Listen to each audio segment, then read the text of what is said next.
Hi అండి. Welcome to Raji's field. మరొక కొత్త వీడియోతో మీ ముందుకు వచ్చేసాను. ఇవాల్టి స్పెషల్ వచ్చేసి మా అమ్మమ్మ చేసే పద్ధతిలో గోధుమ పాయసం అండి. గోధుమలు రోట్లో దంచి ఆ గోధుమలతో చేసిన పాయసం అండి. వీడియోలోకి వెళ్ళే ముందు మన ఛానల్ని ఫస్ట్ టైం చూసినట్లయితే మన ఛానల్ని సబ్స్క్రైబ్ చేసుకోండి. మన ఛానల్ పేరు వచ్చేసి Raji's field. Like, share, subscribe అండి. ఫస్ట్ అయితే నేను ఒక 2 గిద్దలు గోధుమలు తీసుకున్నానండి. వాటిని అదేవిధంగా కొంచెం చెరుక్కొని నీట్గా రోట్లో వేసుకొని ఆ గోధుమలు ఎక్కువ కాదండి తడిచేంత వరకు ఊరికి అలా నీళ్ళు చిమ్మరిచ్చి 2-3 సార్లు చిమ్మరించుకొని దంచుకుంటే మీరు వీడియో కనుక గమనించినట్టయితే చూడండి ఆ గోధుమలకి పొట్టులేసి వస్తుందన్నమాట. చూడండి పైన పొట్టులేస్తుంది. అలా ఆ పొట్టు వచ్చేంత వరకు దంచుకొని చూడండి నేను మొత్తం చెరుక్కుంటే అలా వచ్చేసింది.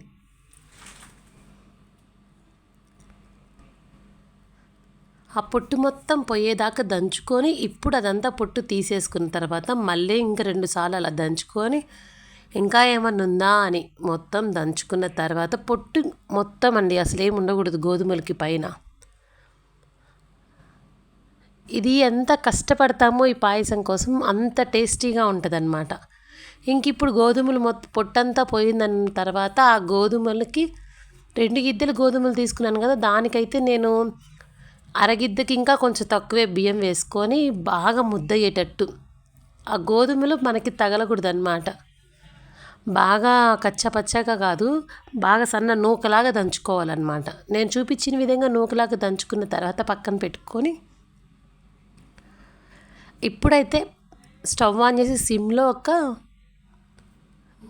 గిన్నె పెట్టుకున్నాను. దాంట్లో మనకి ఇప్పుడు నేను 2 గిద్దలు తీసుకున్నాను కాబట్టి 4 గిద్దలు వాటర్ పోసుకున్నాను అనమాట. అవి సిమ్లో పెట్టి మూత పెట్టుకొని మూత పెట్టి బాగా వాటర్ తెల్లేంత వరకు ఉంచుకోవాలి. ఆ వాటర్ తెల్లాక మనం దంచిన గోధుమల నూక కూడా దాంట్లో వేసుకొని బాగా తిప్పుకోవాలండి, లేకపోతే ఉండగట్టిద్ది అన్నమాట. బాగా తిప్పుకొని సిమ్లో పెట్టి 2-3 సార్లు తిప్పుకొని మూత పెట్టుకుంటే సరిపోతుంది. ఇంకా పెట్టుకోవాల్సిన అవసరం లేదు. మీరు కానీ వాటర్లో చూసినట్లయితే గోధుమలు నూక చాలా వరకు 90% నూకైంది మీరు గమనించవచ్చు అన్నమాట. ఇప్పుడు దీన్ని పక్కన సిమ్లో పెట్టి మూత పెట్టి ఒక 20 నిమిషాలు బాగా ఉడకనియాలండి. అప్పుడప్పుడు ఆ 20 నిమిషాల్లో అప్పుడప్పుడు 2-3 సార్లు ఉండకట్టకుండా అడుగంటకుండా తిప్పుకుంటూ ఉండండి. ఇది పక్కన పెట్టేసరికి మీరు గమనించి ఉంటారు, దాంట్లో నేను కొంచెం కొబ్బరి కూడా వేసానండి, పచ్చి కొబ్బరి. ఈ పచ్చి కొబ్బరి ఏంటంటే మీ దగ్గర అవైలబుల్గా ఉంటే తీసుకోవచ్చు, లేకపోతే ఎండు కొబ్బరి అయినా తీసుకోవచ్చు అండి. కానీ టేస్ట్ అయితే బాగా మంచి పచ్చి కొబ్బరి వచ్చింది అనమాట. దాన్ని చిన్న చిన్న పీసెస్గా కట్ చేసుకొని మిక్సీ వేసుకున్నాను.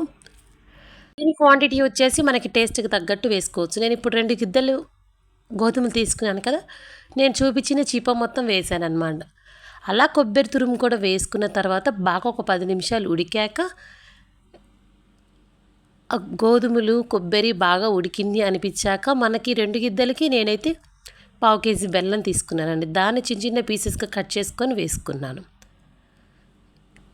ఈ బెల్లం కరిగి ఒక 10 నిమిషాలు ఉండంగానే మనము ముందుగానే కాగబెట్టుకున్న పాలు పోసుకొని ఆ పాలు పోసుకున్న తర్వాత ఒక 10 నిమిషాలు సిమ్లో ఉంచుకొని ఆ నీరంతా కొంచెం దగ్గరికి వచ్చేటట్టు ఆ పాయసం ఉంచుకుంటే సరిపోతుందండి. అంతే, మనకి నోట్లో వేసుకుంటే జారిపోయి గోధుమల పాయసం రెడీ అండి.